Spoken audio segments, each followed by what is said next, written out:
इस गांव में साबिर नाम का एक नौजवान अपनी बूढ़ी मां के साथ रहता था। साबिर के पास दुनियावी दौलत के नाम पर सिर्फ एक छोटी सी कच्ची झोंपड़ी और अपनी मां की दुआएं थीं। साबिर के वालिद एक मामूली चरवाहे थे जो गांव के एक बड़े जमींदार की बकरियां चराकर अपना गुजर बसर किया करते थे। जब साबिर की उम्र सिर्फ 12 बरस थी तब एक शदीद सर्दी की रात उसके वालिद सख्त बुखार की वजह से इस दुनिया से रुखसत हो गए। उस दिन के बाद से साबिर की मां ने बड़ी मुश्किलों से उसे पाला। अपने शौहर की बीमारी में दिन रात जागने और मुसलसल रोने की वजह से साबिर की मां की आंखों की रोशनी धीरे धीरे जाती रही और अब आलम यह था कि अम्मा पूरी तरह से देख नहीं सकती थी। साबिर ने बचपन से ही अपने कंधों पर जिम्मेदारी का बोझ उठा लिया था। अपने वालिद के नक्शे कदम पर चलते हुए साबिर ने भी उसी जमींदार के पास नौकरी शुरू कर दी। हर सुबह सूरज निकलने से पहले साबिर उठता, अपनी मां के लिए खाने का इंतजाम करता और फिर जमींदार की बकरियों को लेकर ऊंची पहाड़ियों की तरफ निकल जाता। साबिर का दिल बहुत साफ था और उसके मिजाज में गजब की नरमी थी। अपनी मेहनत की कमाई से पाई पाई जोड़कर साबिर ने खुद की 4 बकरियां खरीदी थीं। उसकी मां हमेशा इसी आस में रहती थी कि उसका बेटा एक दिन अपना घर आबाद करेगा और खुशहाल होगा। लेकिन साबिर अपनी आमदनी का एक हिस्सा हमेशा जरूरतमंदों और गरीबों में बांट देता था। उसका मानना था कि दूसरों की मदद करने से अल्लाह ताला रिज्क में बरकत अता करता है। रायपुर गांव में जहां नेक लोग रहते थे वहीं कालूमल जैसा लालची शख्स भी था। कालूमल का काम लोगों को सूद पर पैसे देकर उन्हें अपने कर्ज के जाल में फंसाना था। उसने कई बार साबिर की सीधी सादी तबीयत का फायदा उठाने की कोशिश की, मगर साबिर सादा होने के साथ साथ खुददार भी था, इसलिए कालूमल की चालें उस पर काम नहीं करती थी। एक रोज की बात है, साबिर अपनी बकरियों का रेवड़ लेकर पहाड़ी के पथरीले रास्ते से गुजर रहा था। रास्ते में उसे जमींदार का एक मुलाजिम राजू मिला जो गधे पर एक बकरी की लाश लादकर कहीं जा रहा था। साबिर ने राजू को रोककर पूछा, राजू भाई, इस बेजुबान को इस तरह कहां ले जा रहे हो? राजू ने लापरवाही से जवाब दिया, अरे साबिर, ये बकरी बीमार थी और अब मर चुकी है। मालिक का हुक्म है कि इसे जंगल में कहीं दूर फेंकाऊं ताकि इसकी बीमारी दूसरों को न लगे। साबिर की नजर उस बकरी पर पड़ी जो राजू के मुताबिक मर चुकी थी, लेकिन साबिर ने गौर किया कि बकरी के जिस्म में हल्की सी हरकत हो रही थी। उसने फौरन पास जाकर देखा तो पता चला कि बकरी की सांसें अभी चल रही थीं। साबिर ने तड़प कर कहा, राजू भाई रुकिए, ये तो अभी जिंदा है, इसकी सांसें चल रही हैं, आप इसे कैसे फेंक सकते हैं? राजू ने बेरुखी से कहा, बस आखिरी घड़ियां हैं इसकी, थोड़ी देर में ये भी खत्म हो जाएगी। छोड़ो साबिर, क्यों अपना वक्त खराब कर रहे हो? साबिर का दिल पसीज गया। उसने राजू से इल्तिजा की और उसे लेकर सीधा जमींदार के पास पहुंच गया। वहां जाकर साबिर ने बड़ी आजिज़ी से कहा, साहब, ये मरती हुई बकरी मुझे दे दीजिए, मैं इसका इलाज करूंगा और इसे अपने पास रखूंगा। जमींदार ने हैरान होकर कहा, साबिर, ये तो बीमार है, अगर इसे अपने घर ले गए तो तुम्हारी बाकी बकरियां भी बीमार पड़ जाएंगी, अपना नुकसान क्यों करना चाहते हो? साबिर ने बड़े यकीन के साथ जवाब दिया, साहब, मैं इसे सबसे अलग रखूंगा, अगर इसकी जिंदगी लिखी होगी तो ये बच जाएगी, वरना मौत तो बरहक है। जमींदार ने कंधों को उचकाते हुए कहा, ठीक है, अगर तुम जिद करते हो तो इसे ले जाओ। साबिर उस नीम मुर्दा बकरी को अपने कंधों पर उठाकर घर लाया। जब उसकी मां ने सुना कि साबिर एक मरती हुई बकरी घर लाया है तो मां ने टोका, बेटा, हम खुद मुफलिसी में दिन गुजार रहे हैं, तुम एक और मुसीबत का बोझ क्यों उठा लाए? साबिर ने अपनी मां का हाथ थामकर बड़े प्यार से कहा, अम्मा, रसूल अल्लाह सल्लल्लाहु अलैहि वसल्लम का फरमान है कि हर जिंदा जान के साथ भलाई करने पर अज्र मिलता है। हो सकता है इसी बेजुबान की दुआ से अल्लाह हमारे घर में रहमत भेज दे। साबिर ने अपनी झोपड़ी के बाहर एक छोटा सा इहाता बनाया और उस बकरी को वहां रखा। उसने उसका नाम मेहरबान रखा। साबिर हर रोज पहाड़ों से खास जड़ी बूटियां चुनकर लाता, उन्हें पीसकर मेहरबान को खिलाता और उसे अपने हाथों से पानी पिलाता। शुरू के चंद दिन तो मेहरबान की हालत बहुत नाजुक रही, मगर साबिर की बेमिसाल तीमारदारी और उसकी लगन ने काम कर दिखाया। आहिस्ता आहिस्ता मेहरबान के जिस्म में जान लौटने लगी। वो जो बकरी मौत के दरवाजे पर खड़ी थी अब अपने पैरों पर खड़ी होने लगी थी। हालांकि मेहरबान अब भी बहुत दुबली और कमजोर थी, मगर उसकी आंखों में जिंदगी की रमक साफ दिखाई देती थी। गांव का लालची कालूमल जब साबिर को उस कमजोर बकरी की देखभाल करते देखता तो उसका मजाक उड़ाता। वो तंज कसते हुए कहता, देखो भाई, साबिर ने एक लाश पाल रखी है, इसे लगता है कि ये बकरी इसे रातों रात अमीर बना देगी। लेकिन साबिर इन बातों पर ध्यान देने के बजाय अपने सब्र और यकीन पर कायम रहा। वो रोजाना मेहरबान को अपने साथ पहाड़ी पर चराने ले जाता। मेहरबान बहुत धीरे चलती थी, मगर साबिर कभी उसे अकेला नहीं छोड़ता था। उसे लगता था कि पहाड़ी की ताजी हवा और हरियाली मेहरबान के लिए दवा का काम करेगी। एक दिन जब साबिर मेहरबान को लेकर पहाड़ी के उस हिस्से में गया जहां एक साफ पानी का चश्मा बहता था, वहां उसे एक बूढ़ा फकीर मिला। वो फकीर बाबा अक्सर गुफा के बाहर बैठकर अल्लाह के जिक्र में मसरूफ रहते थे। साबिर ने देखा कि फकीर बाबा किसी बात को लेकर बहुत परेशान थे। साबिर उनके करीब गया और सलाम करके पूछा, बाबा क्या बात है, आप इतने घबराए हुए क्यों हैं? फकीर बाबा ने कहा, बेटा, मेरा पोता जंगल में भटक गया है। मैं उसे हर जगह ढूंढ चुका हूं, मगर वो कहीं नहीं मिल रहा। साबिर ने फौरन कहा, बाबा आप फिक्र न करें, मैं अभी उसे ढूंढ कर लाता हूं। साबिर ने मेहरबान को वहीं छोड़ा और घनी जंगल की तरफ निकल गया। काफी मशक्कत के बाद उसे वो बच्चा एक गहरे गड्ढे में फंसा हुआ मिला। साबिर ने बड़ी सूझबूझ से अपनी पगड़ी का इस्तेमाल रस्सी की तरह किया और बच्चे को सही सलामत बाहर निकाल लिया। जब वो बच्चे को फकीर बाबा के पास पहुंचा तो उनकी आंखों में खुशी के आंसू आ गए। उन्होंने साबिर को ढेर सारी दुआएं दी और कहा, बेटा, तूने आज मेरा सहारा बचाया है, अल्लाह तुझे इसका बहुत बड़ा सिला देगा। उस दिन के बाद से फकीर बाबा और साबिर की दोस्ती हो गई। बाबा अक्सर साबिर को पहाड़ों के उन राजों के बारे में बताते जिनसे आम लोग बेखबर थे। उन्होंने साबिर को बताया कि ये पहाड़ सिर्फ पत्थर और मिट्टी नहीं है, बल्कि इनके अंदर कुदरत के अनमोल खजाने छिपे हैं। लेकिन ये खजाने सिर्फ उन्हीं पर खुलते हैं जो लालच से पाक और नेक दिल होते हैं। साबिर अक्सर बाबा की बातें सुनता और अल्लाह का शुक्र अदा करता कि उसने उसे एक नेक राह दिखाई है। इधर मेहरबान की सेहत में सुधार आ रहा था। वो अब साबिर को पहचानने लगी थी और उसके साये की तरह उसके पीछे पीछे चलती थी। साबिर को महसूस होता था कि ये बेजुबान जानवर उसके एहसान को समझता है। मौसम करवट ले रहा था और फिजाओं में खुश्क पत्तों की सरसराहट बढ़ने लगी थी। साबिर की मेहनत और मेहरबान की तकदीर ने मिलकर एक नया रंग दिखाया। वो बकरी जिसे मौत का साया समझकर छोड़ दिया गया था, अब साबिर की झोपड़ी की रौनक बन चुकी थी। साबिर का मामूल था कि सुबह की पहली किरण के साथ ही मेहरबान को लेकर चश्मे की तरफ निकल जाता। उस पहाड़ी चश्मे के पास की घास बहुत नर्म और रसीली थी, जिसे खाकर मेहरबान के जिस्म में ताकत लौटने लगी थी। एक रोज जब सूरज की सुनहरी रोशनी पहाड़ों की चोटियों को चूम रही थी, साबिर ने देखा कि मेहरबान आज कुछ अलग ही अंदाज में हरकत कर रही है। मेहरबान बार बार अपनी गर्दन मोड़कर एक घनी झाड़ी की तरफ इशारा कर रही थी। साबिर को महसूस हुआ जैसे ये बेजुबान जानवर उसे कहीं ले जाना चाहता है। साबिर ने अपनी लाठी संभाली और मेहरबान के पीछे चल पड़ा। चलते चलते दोनों एक ऐसी जगह पहुंचे जहां इंसानी कदमों के निशान बहुत कम थे। वहां की हरियाली और फूलों की खुशबू ने साबिर के दिल को एक अजीब सा सुकून अता किया। उसी जगह के करीब फकीर बाबा अपनी गुफा के बाहर बैठे इबादत में मशरूफ थे। साबिर को देखकर उनके चेहरे पर एक रूहानी मुस्कुराहट फैल गई। फकीर बाबा ने पास बुलाकर कहा, बेटा साबिर, आज तेरी ये दोस्त तुझे किसी खास मंजिल की तरफ ले जा रही है। याद रखना, परिंदे और जानवर इंसान के खुलूस को बहुत जल्दी पहचान लेते हैं। तूने इसकी जान बचाई थी, अब ये तुझे वो दिखाएगी जो आम आंखों से ओझल है। बाबा की बातें सुनकर साबिर के दिल की धड़कन बढ़ गई। मेहरबान अचानक एक ऊंचे टीले के पीछे जाकर रुक गई और अपने खुरों से जमीन को कुरेदने लगी। साबिर ने करीब जाकर देखा तो वहां की मिट्टी कुछ अलग ही चमक रही थी। साबिर ने जैसे ही अपने हाथों से वहां की झाड़ियां हटाईं और मिट्टी को साफ किया, उसकी आंखें फटी की फटी रह गईं। मिट्टी के नीचे एक बेहद खूबसूरत और चमकदार पत्थर दबा हुआ था। वो पत्थर बिल्कुल शफाफ था, मगर उसके अंदर सुनहरी रगें ऐसे दौड़ रही थीं जैसे सूरज की किरणें पानी के अंदर थिरक रही हों। साबिर ने उस पत्थर को उठाया और फकीर बाबा के पास ले गया। बाबा ने पत्थर को हाथ में लिया और गौर से देखने के बाद कहा, बेटा, इसे सूरज कण कहते हैं। ये कोई मामूली पत्थर नहीं, बल्कि सदियों में मिलने वाला एक नायाब हीरा है। पुराने जमाने में बादशाह अपनी शान व शौकत के लिए इसे अपने ताज में जड़वाते थे। ये कुदरत का वो तोहफा है जो सिर्फ उसी को मिलता है जिसके दिल में लालच की कोई जगह ना हो। तेरी रहमदिली ने आज तुझे इस खजाने तक पहुंचा दिया है।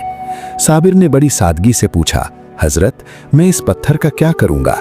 मेरी सबसे बड़ी तमन्ना तो यही है कि मेरी माँ की आंखों का इलाज हो जाए और हमारे गांव की गुर्बत खत्म हो जाए। फकीर बाबा ने साबिर के कंधे पर हाथ रखा और बोले, बेटा, यही पत्थर तेरी हर जायज दुआ की कसम बन सकता है।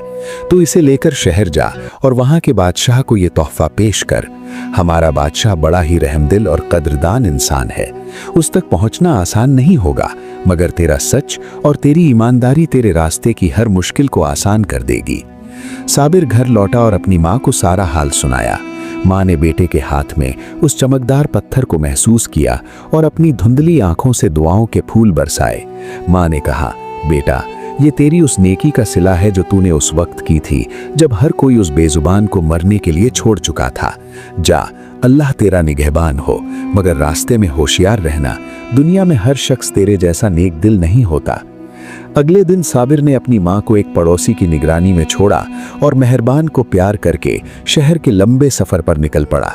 साबिर के पास ना तो कोई सवारी थी, न ही कीमती लिबास, मगर उसके दिल में ईमान की दौलत और झोले में वो नायाब पत्थर था।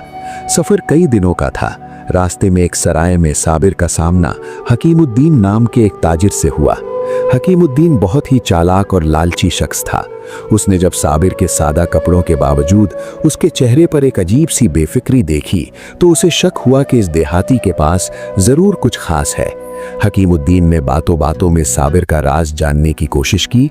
साबिर ने अपनी सादगी में उस ताजिर को पत्थर दिखा दिया।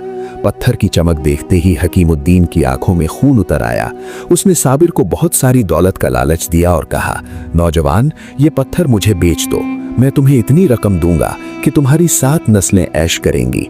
शहर का रास्ता खतरनाक है, बादशाह के मुहाफिज तुम्हें अंदर भी नहीं जाने देंगे। मगर साबिर अपने इरादे का पक्का था। उसने बड़े अदब से जवाब दिया, जनाब, ये पत्थर मेरी मेहनत का नहीं बल्कि अल्लाह का फजल है। मैंने इरादा कर लिया है कि इसे सिर्फ बादशाह सलामत की खिदमत में पेश करूंगा। वादे के खिलाफ जाना मेरे खून में नहीं है। हकीमुद्दीन ये सुनकर खामोश तो हो गया, मगर उसके दिल में साजिशें जन्म लेने लगी। रात के अंधेरे में जब सराय के तमाम मुसाफिर गहरी नींद सो रहे थे, हकीमुद्दीन दबे पांव साबिर के बिस्तर की तरफ बढ़ा। उसका इरादा पत्थर चुराने का था, मगर खुदा की कुदरत देखिए, साबिर की नींद अचानक खुल गई। साबिर ने उस रंगे हाथों ताजिर को पकड़ लिया। हकीमुद्दीन डर के मारे कांपने लगा और माफी मांगने लगा। साबिर ने उसे कोई सजा देने के बजाय माफ कर दिया और कहा, हकीम साहब, लालच इंसान को अंधा कर देता है, संभल जाइए वरना ये आग आपको एक दिन राख कर देगी। इस वाक़ये ने साबिर को और भी चौकन्ना कर दिया। कई दिनों की मुसलसल मुसाफत के बाद आखिरकार साबिर शहर के आलीशान दरवाजे पर पहुंचा। वहां की ऊंची दीवारें और शाही पहरेदारों को देखकर एक पल के लिए साबिर का दिल घबराने लगा, मगर अपनी माँ की दुआएं याद करके उसने कदम आगे बढ़ाए। मुहाफिजों ने जब एक फटे हाल चरवाहे को बादशाह से मिलने की जिद करते देखा तो उन लोगों ने साबिर का मजाक उड़ाना शुरू कर दिया। शहर की ऊंची दीवारों और शाही फाटक के पास खड़े होकर साबिर ने गहरी सांस ली।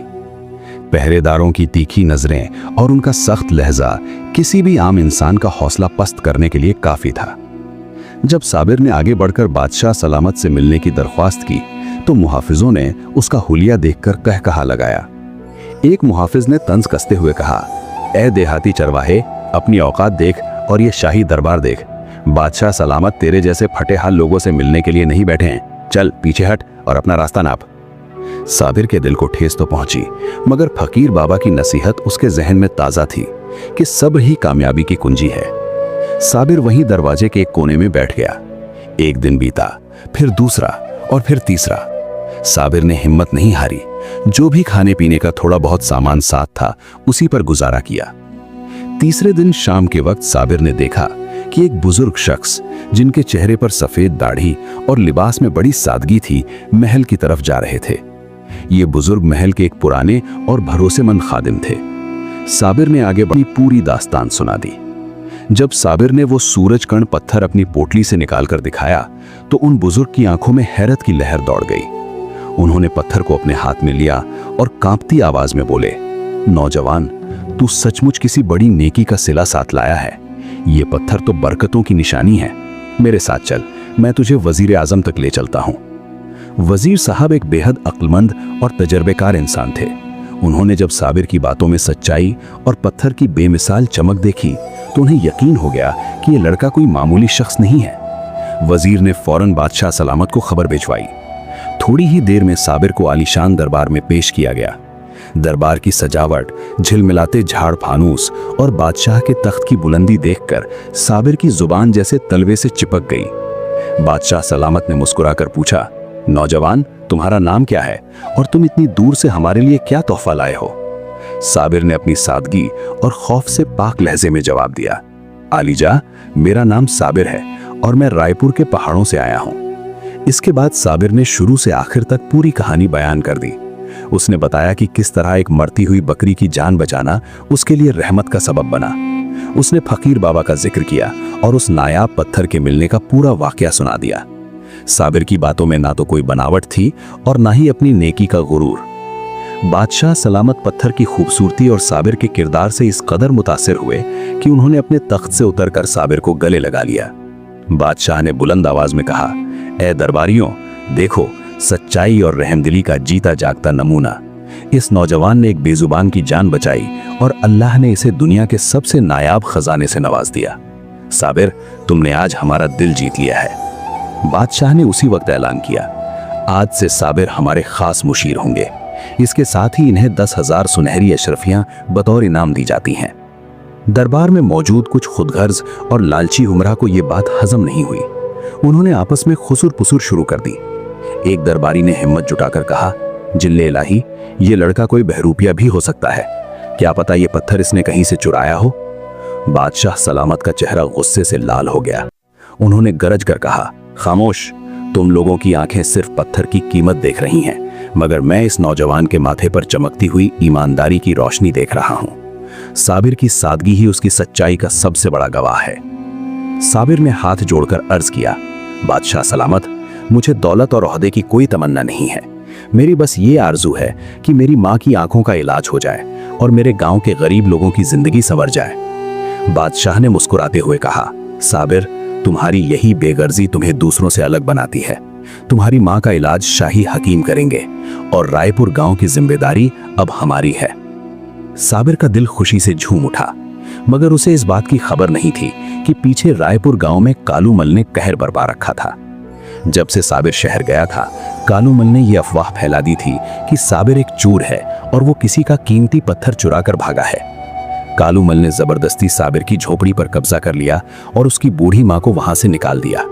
बेचारी माँ अपनी अंधी आंखों और लाठी के सहारे फकीर बाबा की गुफा के पास पनाह लेने पर मजबूर हो गई। मेहरबान बकरी भी उनकी मालकिन के साथ वहीं थी, जैसे उनकी हिफाजत कर रही हो। कालूमल का जुल्म यहीं खत्म नहीं हुआ। उसने गांव वालों को डराया कि अगर किसी ने साबिर की मां की मदद की तो उसे गांव से निकाल दिया जाएगा। वो जालिम ये समझ रहा था कि साबिर कभी वापस नहीं आएगा। उधर शहर में बादशाह सलामत ने साबिर को 1 हफ्ते की इजाजत दी ताकि वो अपने गांव जाकर अपनी मां को ये खुशखबरी सुना सके और इनाम की दौलत से गांव की सूरत बदल सके। साबिर के साथ बादशाह के 2 खास मुहाफिज और कीमती तोहफों से लदे हुए घोड़े थे। साबिर का दिल अपनी मां और अपनी प्यारी बकरी मेहरबान से मिलने के लिए बेकरार था। सफर के दौरान साबिर के जहन में सिर्फ अपनी मां का चेहरा था। वो सोच रहा था कि जब मां को पता चलेगा कि उनकी आंखों की रोशनी वापस आ सकती है तो उनकी खुशी का ठिकाना क्या होगा। मगर जैसे ही साबिर रायपुर की सरहद में दाखिल हुआ, उसे गांव के माहौल में एक अजीब सी खामोशी और डर का एहसास हुआ। लोग उसे देखकर कतरा रहे थे। तभी गांव के एक पुराने बुजुर्ग चौधरी बरकत दबे पांव साबिर के करीब आए और कांपती आवाज में बोले, साबिर बेटा, जल्दी भाग जाओ। कालूमल ने तुम्हारे खिलाफ बहुत बड़ी साजिश रची है। उसने तुम्हारी मां को घर से बेघर कर दिया है और पुलिस को खबर देने वाला है कि तुम एक डकैत हो। साबिर की आंखों में आंसू आ गए, मगर इस बार ये आंसू कमजोरी के नहीं बल्कि गुस्से और अपनी मां की तड़प के थे। उसने अपने साथ आए शाही मुहाफिजों की तरफ देखा और कहा, चलो, आज हक और सच का फैसला होकर रहेगा। रायपुर की गलियों में धूल उड़ रही थी और फिजा में एक अजीब सा तनाव फैला हुआ था। साबिर जब अपने लाव लश्कर के साथ गांव के चौक पर पहुंचा तो गांव वालों की आंखें हैरत से फटी रह गईं। सादा सा चरवाहा आज एक शानदार अरबी घोड़े पर सवार था और उसके पीछे शाही वर्दी पहने 2 कद्दावर मुहाफिज चल रहे थे। साबिर का दिल अपनी झोपड़ी की तरफ जाने को तड़प रहा था, मगर जब उस शख्स ने अपनी झोपड़ी के बाहर कालूमल का लटैत खड़ा देखा तो कलेजा मुंह को आ गया। साबिर ने घोड़े की लगाम मोड़ी और सीधा पहाड़ी की तरफ रुख किया। उस शख्स को यकीन था कि उसकी माँ फकीर बाबा के साए में ही होगी। जैसे ही साबिर गुफा के करीब पहुंचा, दूर से ही उसे एक जानी पहचानी आवाज सुनाई दी। ये मेहरबान बकरी की आवाज थी, जो किसी अजनबी की आहट सुनकर चौकन्नी हो गई थी। साबिर ने घोड़े से छलांग लगाई और दौड़ता हुआ गुफा के अंदर दाखिल हुआ। वहां का मंजर देखकर साबिर की आंखों से आंसुओं का सैलाब जारी हो गया। उसकी बूढ़ी माँ एक फटी हुई चटाई पर बैठी तस्बीह पढ़ रही थी और मेहरबान बकरी उनके कदमों में अपना सिर रखे लेटी थी। साबिर ने माँ के कदमों में गिरकर पुकारा, अम्मा, मैं लौट आया हूँ, आपका बेटा वापस आ गया है। माँ ने जैसे ही ये आवाज सुनी, उनके कांपते हुए हाथ साबिर के चेहरे की तरफ बढ़े।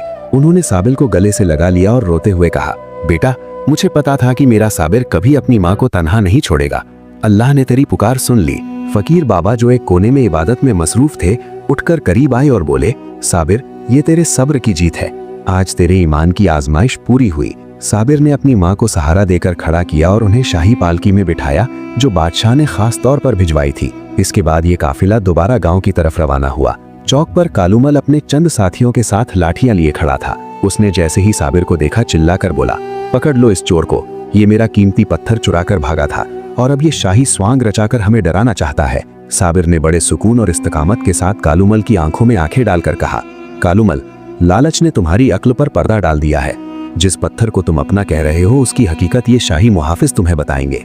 उसी पल एक शाही मुहाफिज ने आगे बढ़कर रेशमी कपड़े में लिपटा हुआ बादशाह का फरमान निकाला और बुलंद आवाज में पढ़ा। उस पर शाही मोहर लगी थी, जिसे देखकर कालूमल के हाथ पांव फूल गए। फरमान में लिखा था कि साबिर को बादशाह ने अपना खास मुशीर मुकर्रर किया है और उसके खिलाफ कोई भी झूठी बात कहना बादशाह की तौहीन समझी जाएगी। ये सुनकर कालूमल के साथ खड़े लालची लोग एक एक करके पीछे हटने लगे। कालूमल खुद को घिरा हुआ देखकर बौखला गया।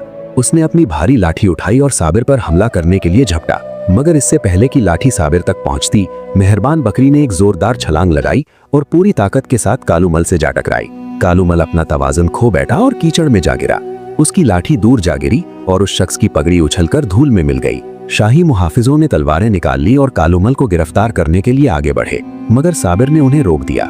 साबिर ने कालूमल के पास जाकर उसे अपना हाथ दिया और उसे उठने में मदद की। साबिर ने निहायत नरमी से कहा, कालूमल, तुम मेरे पड़ोसी हो। तुमने मेरे साथ जो बुरा किया, मैं उसे अल्लाह की रजा के लिए माफ करता हूँ। बस एक वादा करो कि आज के बाद तुम किसी गरीब का हक नहीं मारोगे और ना ही किसी बेजुबान पर जुल्म करोगे। साबिर की ये दरियादिली देखकर कालूमल का पत्थर दिल मोम हो गया।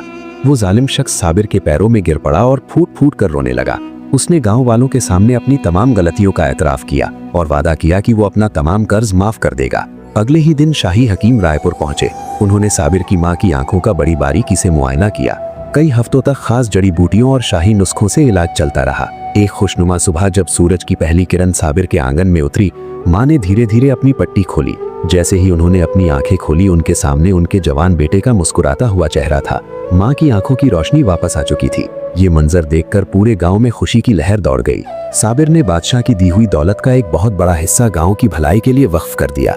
उसने रायपुर में मीठे पानी का एक बड़ा कुआं खुदवाया ताकि किसी औरत को दूर पहाड़ियों तक न जाना पड़े। एक आलीशान मदरसा तामीर कराया जहां बच्चों को मुफ्त तालीम दी जाने लगी। साथ ही एक छोटा सा शिफाखाना भी बनवाया जहां गरीबों का इलाज मुफ्त होने लगा। मेहरबान बकरी अब एक तंदुरुस्त और खूबसूरत जानवर बन चुकी थी। उसके 4 छोटे छोटे बच्चे हुए जो पूरे दिन साबिर के आंगन में उछल कूद मचाते रहते। साबिर ने एक बच्चा फकीर बाबा को हदिया कर दिया और बाकी बकरियों की नस्ल से गांव के दूसरे गरीब चरवाहों की मदद की। रायपुर अब एक उजड़ा हुआ गांव नहीं, बल्कि एक खुशहाल बस्ती बन चुका था। 1 साल बाद खुद बादशाह सलामत वहां के हालात देखने आए।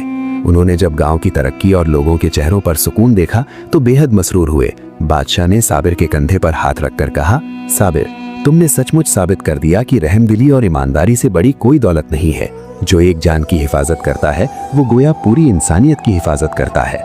ये कहानी हमें ये सबक देती है कि वक्त चाहे कितना ही कठिन क्यों ना हो, अगर इंसान सब्र से काम ले और मखलूक खुदा पर रहम करे तो कुदरत उसके लिए ऐसे रास्ते खोल देती है जिनका उसने कभी गुमान भी न किया हो। साबिर की रहमदिली ने न सिर्फ एक बकरी की जान बचाई, बल्कि उसकी अपनी दुनिया और आखिरत दोनों संवर गईं।